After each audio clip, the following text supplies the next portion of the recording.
Hi friends, ನಮಸ್ಕಾರ ಎಲ್ಲರಿಗೂ. ರಂಜು ಸೋಮ್ನಿ ಫುಡ್ಗೆ ಎಲ್ಲರಿಗೂ ಸ್ವಾಗತ.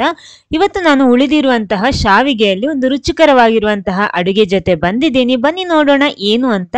ಆಮೇಲೆ ನೀವು ಫಸ್ಟ್ ಟೈಮ್ ಈ ಚಾನಲ್ ನೋಡ್ತಿದ್ರೆ ದಯವಿಟ್ಟು ಚಾನಲ್ ಸಬ್ಸ್ಕ್ರೈಬ್ ಮಾಡಿ ಸಪೋರ್ಟ್ ಮಾಡಿ. ಅದರ ಪಕ್ಕದಲ್ಲಿರುವ ಬೆಲ್ ಐಕನ್ ಪ್ರೆಸ್ ಮಾಡಿ, ಅದರಲ್ಲಿ ಬರುವ ಆಲ್ ಆಪ್ಷನ್ಗೂ ಕ್ಲಿಕ್ ಮಾಡಿ. ಮೊದಲು ನೋಡಿ, ಒಂದು ಕಡಾಯಿ ಬಿಸಿ ಮಾಡ್ತಾ ಇದ್ದೀನಿ. ಅಂದ್ರೆ ಇದಕ್ಕೊಂದು ಮಸಾಲ ರೆಡಿ ಮಾಡಬೇಕು. ಅದಕ್ಕೋಸ್ಕರ ನಾನಿಲ್ಲಿ 1.5 ಟೇಬಲ್ ಸ್ಪೂನ್ ನಷ್ಟು ಕಪ್ಪು ಎಳ್ಳು ಹಾಕ್ತಾ ಇದ್ದೀನಿ.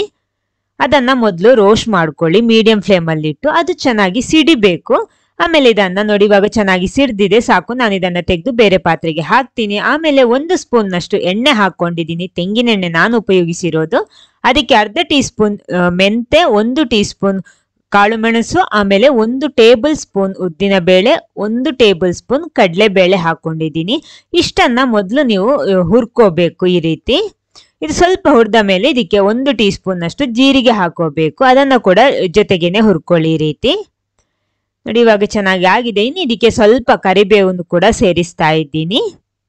ಅದು ಕೂಡ ಈ ರೀತಿ ಹುರ್ಕೊಳ್ಳಿ. ಆಮೇಲೆ 1/4 ಟೀ ಸ್ಪೂನ್ ಅಷ್ಟು ಇಂಗು ಕೂಡ ಹಾಕ್ತಾ ಇದ್ದೀನಿ.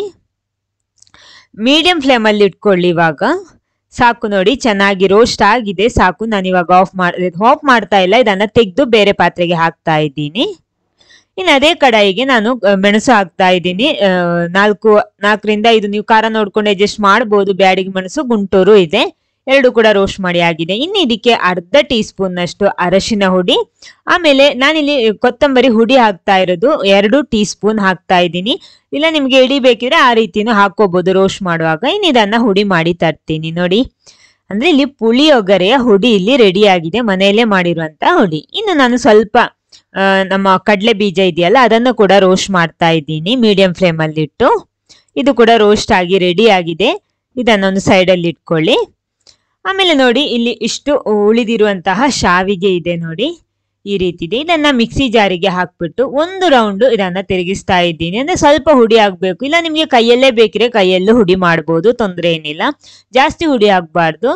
ತುಂಬಾ ಇದ್ರೆ ಈ ರೀತಿ ಮಿಕ್ಸಿ ಜಾರಲ್ಲಿ ಹಾಕಿದ್ರೆ ಒಳ್ಳೇದು. ಇನ್ನೊಂದು ಕಡಾಯಿ ಬಿಸಿ ಮಾಡ್ತಾ ಇದ್ದೀನಿ. ಅದಕ್ಕೆ 1 ಸ್ಪೂನ್ ನಷ್ಟು ಎಣ್ಣೆ, ನಾನಿಲ್ಲಿ ತೆಂಗಿನ ಎಣ್ಣೆ ಉಪಯೋಗಿಸಿರೋದು. ಅದಕ್ಕೆ ಅರ್ಧ ಟೀ ಸ್ಪೂನ್ ನಷ್ಟು ಸಾಸಿವೆ ಹಾಕ್ತೀನಿ. ಆಮೇಲೆ ಅರ್ಧ ಟೀ ಸ್ಪೂನ್ ಉದ್ದಿನ ಬೇಳೆ, ಅರ್ಧ ಟೀ ಸ್ಪೂನ್ ಕಡಲೆಬೇಳೆ, ಸ್ವಲ್ಪ ಕರಿಬೇವು ಕೂಡ ಹಾಕ್ಬಿಟ್ಟು ಎಲ್ಲ ಕೂಡ ಒಂದ್ಸಲ ಈ ರೀತಿ ಮಿಕ್ಸ್ ಮಾಡ್ಕೊಳ್ಳಿ, ಫ್ರೈ ಮಾಡ್ಕೊಳ್ಳಿ. ಇನ್ನು ಇದಕ್ಕೆ ಚೆನ್ನಾಗಿ ಫ್ರೈ ಆಗಿದೆ. ಆಮೇಲೆ ಇದಕ್ಕೆ 1/4 ಕಪ್ಪಿನಷ್ಟು ತೆಂಗಿನ ತುರಿ ಕೂಡ ಹಾಕ್ತಾ ಇದ್ದೀನಿ. ಅದು ಕೂಡ ಚೆನ್ನಾಗಿ ರೋಸ್ಟ್ ಮಾಡ್ಕೊಳ್ಳಿ ಈ ರೀತಿ. ಇನ್ನು ನೋಡಿ, ಒಂದು ಇಷ್ಟು ಹುಣಸೆ ಹಣ್ಣನ್ನು ನೀರಲ್ಲಿ ನೆನೆಸಿಟ್ಟಿದ್ದೆ.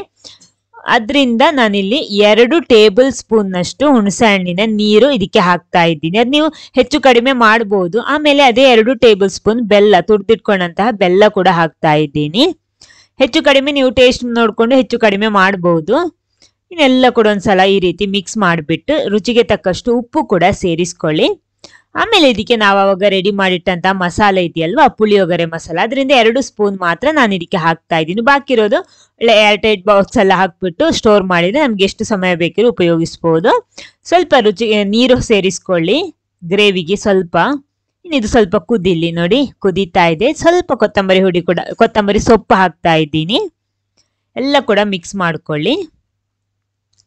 ಇನ್ನು ಇದಕ್ಕೆ ನಾವು ಅವಾಗ ರೋಸ್ಟ್ ಮಾಡಿಟ್ಟಂತಹ ಕಡಲೆ ಬೀಜದಿಂದ ಸ್ವಲ್ಪ ಹಾಕಿ ಇದರ ಜೊತೆ ಮಿಕ್ಸ್ ಮಾಡ್ತೀನಿ. ನೋಡಿ, ಇಲ್ಲಿ ಗೊಜ್ಜು ರೆಡಿ ಆಗಿದೆ. ಅದಕ್ಕೆ ಶಾವಿಗೆ ಹಾಕ್ಬಿಟ್ಟು ಈ ರೀತಿ ಮಿಕ್ಸ್ ಮಾಡ್ತಾ ಇದ್ದೀನಿ.